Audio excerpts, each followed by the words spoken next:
Alright, so let's get the third part started here. I've got my whiskey drink. We're good to go. As you'll notice, my guy looks a little, or my girl looks a little different from the last video. I decided to, after the end of the last video, I decided to kind of run around and do some soul farming just with the enemies around the area, and then going back and resting at the bonfire and repeating and rinsing and repeating. And as I was doing that, the enemies, I got a helmet and a shield from. I'll show you where I got the shield, and there's I think a new waistcloth. The waistcloth and the helmet were from just enemies that I killed throughout. So we'll see down here where I got the shield as soon as we kill this other guy. Maybe this other guy and the other guy. I don't know. We'll find out soon.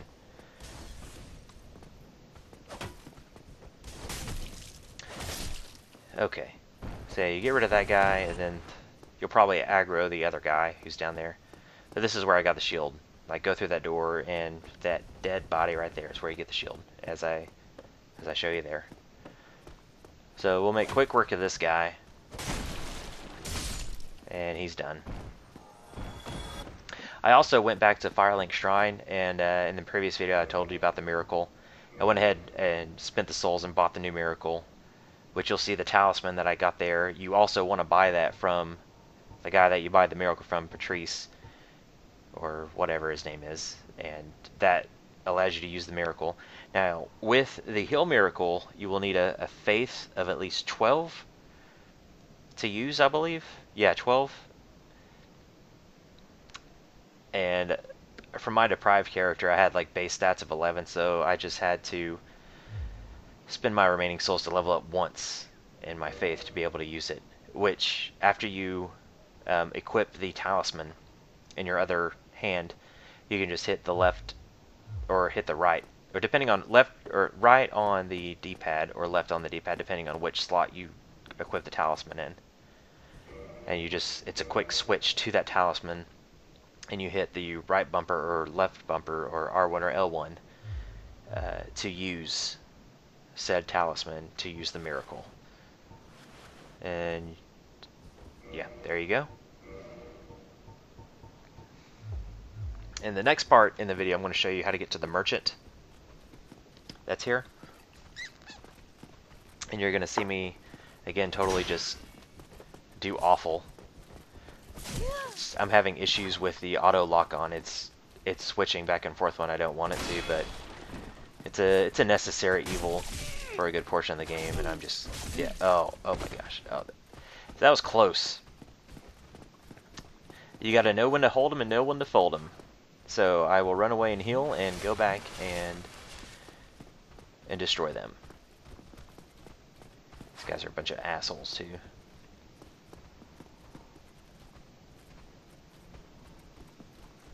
Like, my usual strategy with these guys is to, as they're kind of doing that, I'll try to like hit them. Usually when you hit them once, they'll drop their guard and they'll try to attack you. That's when you'll start attacking multiple times. And then you'll make short work of them. If you can get them to kind of where what their tactics are, they try to kind of spread out and flank you. If you keep them both in front of you, you shouldn't have too much of a problem. And you also want to watch out too behind this set of breakable debris. There's a dude with an axe who will just destroy you if you're not careful. He's easy though. You'll make quick work of him. Now down here, it's usually not an area I go to too often. So I was kind of thinking about whether or not I should go through and try and fight him. I know I kind of caught one of the zombies or undead's attention. And I'm just kind of looking back too, and I see that I kind of coaxed him into following me, so I'm just gonna wait up here and just make short work of him. Now the shield I got too is really good for physical attacks. It's not quite 100% blocking for physical, but it gets the job done on most enemies. It depends on really what weapon they have equipped. I'm gonna try and go after the Black Knight that's in this area, and I believe he cuts through the physical defenses, so I'm going to go ahead when I get to the merchant and get a new shield, which will give me 100% blocking on physical. So yeah, make quick work of those guys. And we'll just climb up the ladder and There's an item up here that's good for like ranged. I never use it.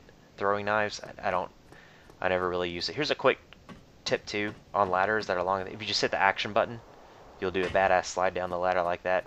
It's just either the circle or the B button, depending on what system you're playing on. So we'll go back and we'll show you where the merchant is up here. Now the merchant sells some really good items.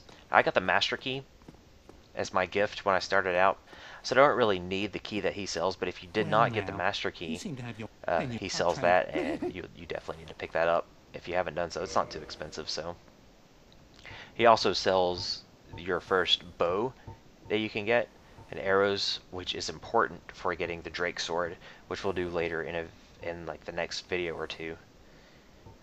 Which that weapon is very important for your early game, especially just starting out. Like I said, this is a beginner walkthrough, so we're going to show the Drake sword. I know a lot of people who will watch this, who have played through the game, say the Drake sword is cheap and whatever, but my opinion on it is, if FromSoft didn't patch it out, it's in there for a reason.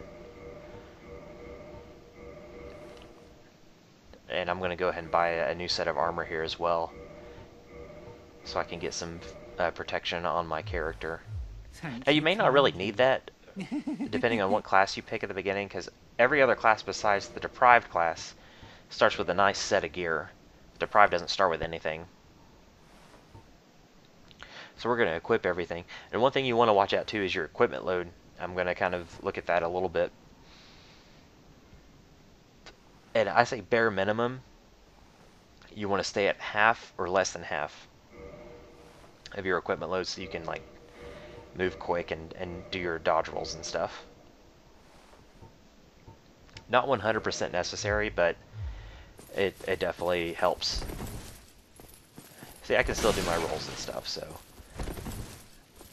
I'm higher than where I usually like to be. I like to be under like I think it's like 30%, something. It's around that area of where you need to be at your quickest. But I mean, under 50 is a good place to be. You never want to be over 50. If you're over 50, you'll move hella slow, and you'll just be like basically just standing there waiting to get your ass kicked.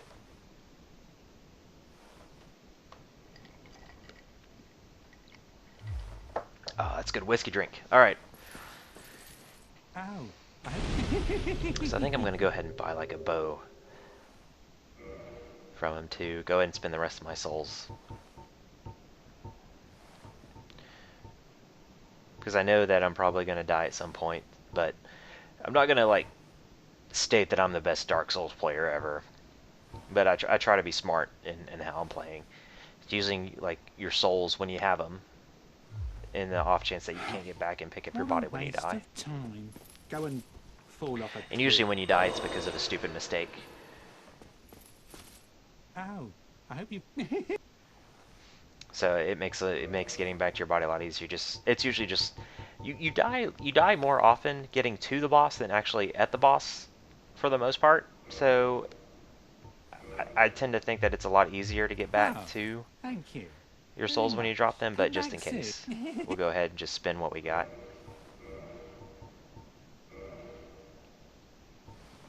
So there's the heater shield.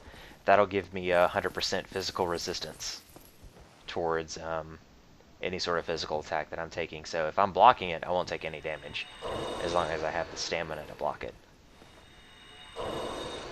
And we're going to go ahead and use these soul items to build up my stock of souls so I can buy the bow.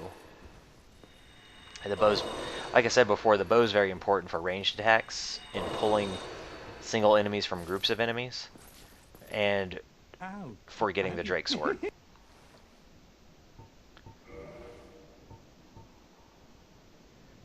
So once I figure out how to move to where the bow is, I will buy that and we will move on. Just kind of looking at weapons here. I do buy it. I think, yeah, I bought the Reinforced Club, but I don't have the stats to wield it yet. I don't even know why I bought it, because I'm getting the Drake sword. And I buy the bow too. So I got the bow, and I just wasted my souls on the Reinforced Club. I probably will not use that. No, I don't think I ever used that. I just wasted them. Whatever. Now, a lot of the time with weapons that you get that you can't wield, you can wield them with two-hand, which you do more damage by doing two-hand, and that gives you more that kind of opens up more kind of attacks that you have. But then you lose your shield, so we won't two-hand too often.